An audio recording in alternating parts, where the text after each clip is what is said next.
स्वतंत्र भारत में राजनीति, भारत के विदेश संबंध, इसके अंतर्गत आज का हमारा शीर्षक है बांग्लादेश युद्ध 1971।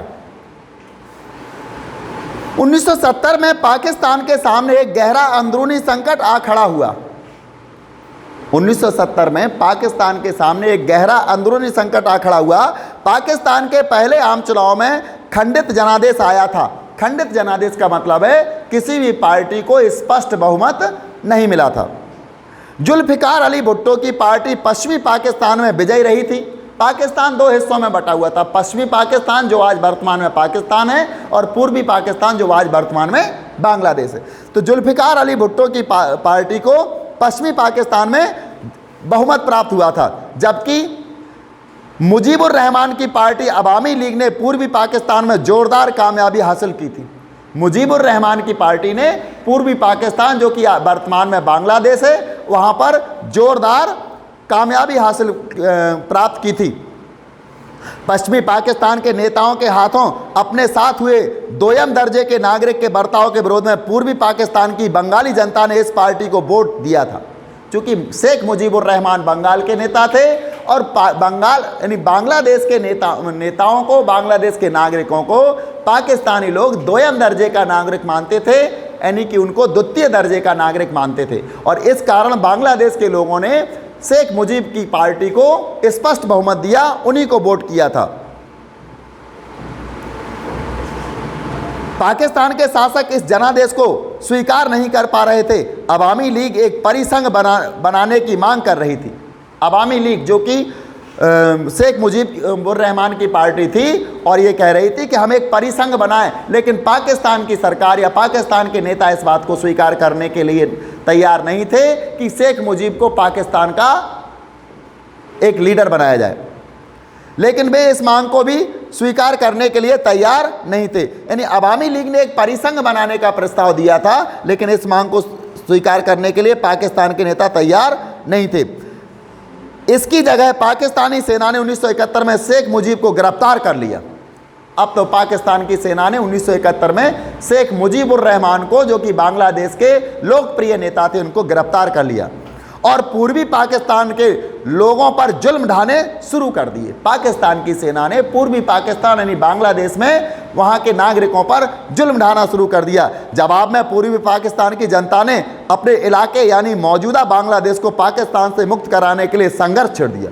जब ऐसा होने लगा, बांग्लादेश के लोगों को पाकिस्तान की सेना परेशान करने लगी, तो वहाँ की जनता ने कहा कि बांग्लादेश की जनता ने यानी पूर्वी पाकिस्तान की जनता ने अपने इलाके यानी मौजूदा बांग्लादेश को पाकिस्तान से मुक्त कराने के लिए संघर्ष छेड़ दिया। वहाँ की जनता पाकिस्तान के विरुद्ध हो गई और वो अपने आप को पाकिस्तान से मुक्त कराने के लिए संघर्षरत हो गई। 1971 में पूरे साल भारत को 80 लाख शरणार्थियों का बोझ वहन करना पड़ा। यानी बांग्लादेश से 80 लाख शरणार्थी भारत आ चुके थे। कब? 1971 में।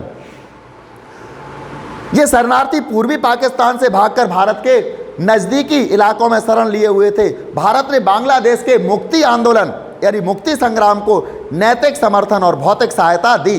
भारत ने भी बांग्लादेश में जो पाकिस्तान से मुक्ति का आंदोलन चल रहा था, उसको भारत के नेताओं ने, भारत की सरकार ने मदद देने का भरसक प्रयास किया। वो मदद चाहे नैतिक समर्थन की हो या भौतिक सहायता की हो, सभी प्रकार की मदद भारत उसको दे रहा था। पाकिस्तान ने आरोप लगाया कि भारत उसे तोड़ने की साजिश कर रहा है और इसी बात को लेकर के पाकिस्तान ने आरोप लगाया कि भारत पाकिस्तान को तोड़ने का प्रयास कर रहा है। पाकिस्तान को अमेरिका और चीन से ने मदद दी की पाकिस्तान की मदद कौन कर रहा था? अमेरिका और चीन। 1960 के दशक में अमेरिका और चीन के बीच संबंधों को सामान्य करने की कोशिश चल रही थी और इससे एशिया में सत्ता समीकरण नया रूप ले रहा था। यानी 1960 के दशक में अमेरिका और चीन के बीच संबंधों को सामान्य करने की कोशिश चल रही थी। चूंकि अमेरिका और चीन की शत्रुतापूर्ण संबंध थे, लेकिन 1960 के दशक में जब चीन भी पाकिस्तान की मदद कर रहा था और अमेरिका भी पाकिस्तान की मदद कर रहा था, तो चीन और अमेरिका के संबंध भी सामान्य होने की कगार पर आ चुके थे और इस प्रकार एशिया में सत्ता समीकरण नया रूप ले रहा था। अमेरिकी राष्ट्रपति रिचर्ड निक्सन के सलाहकार हेनरी किसिंजर ने 1971 के जुलाई में पाकिस्तान होते हुए गुपचुप चीन का दौरा किया। यानी अमेरिका के राष्ट्रपति रिचर्ड निक्सन के सलाहकार थे हेनरी किसिंजर। इन्होंने 1971 में पाकिस्तान का दौरा किया और गुपचुप रूप से चीन का भी दौरा कर लिया इन्होंने। अमेरिकी पाकिस्तान चीन की धुरी बनती देख भारत ने इसके जवाब में सोवियत संघ के साथ 1971 में शांति और मित्रता की एक 20 वर्षीय संधि पर हस्ताक्षर कर दिए। जब भारत ने देखा कि पाकिस्तान और अमेरिका और चीन की नज़दीकी बढ़ रही है एशिया में, तो भारत ने जाकर के, उस समय चूंकि दो महाशक्तियां थी, दो ध्रुवीयता चल रही थी उस समय, अमेरिका और सोवियत संघ की, तो भारत ने जाकर के 1971 में ही सोवियत संघ से 20 वर्षीय संधि पर हस्ताक्षर कर लिए, 20 वर्षीय मित्रता की संधि पर हस्ताक्षर कर लिए। तो भारत ने सोवियत संघ से अपनी नज़दीकी बढ़ा ली।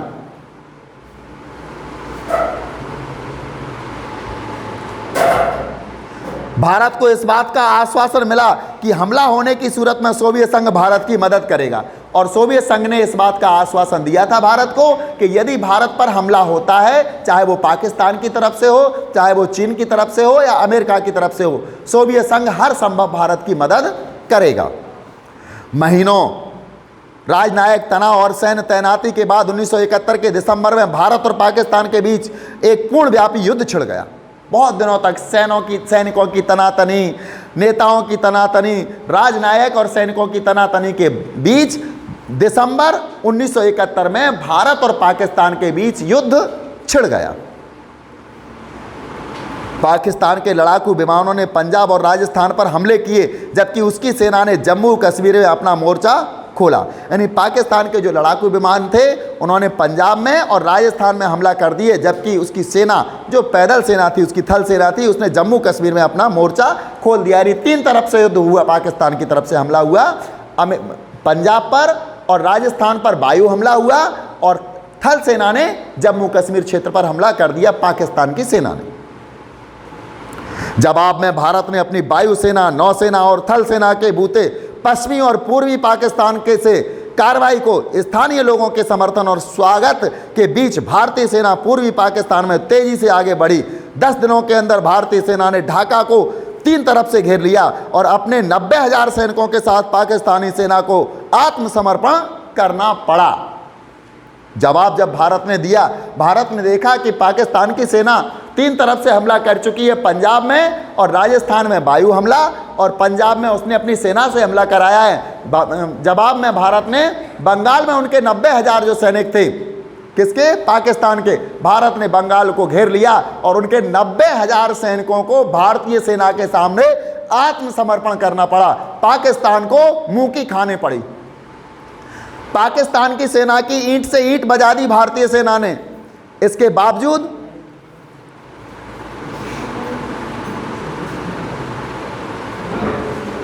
बांग्लादेश के रूप में एक स्वतंत्र राष्ट्र के उदय के साथ भारतीय सेना ने अपनी तरफ से एक तरफा युद्ध विराम घोषित भी कर दिया। 90,000 सैनिकों का सरेंडर पाकिस्तान के, और बांग्लादेश एक स्वतंत्र राष्ट्र के रूप में सामने आया और भारत ने उसको सबसे पहले मान्यता भी प्रदान की, और भारत ने एक तरफा युद्ध विराम भी कर दिया।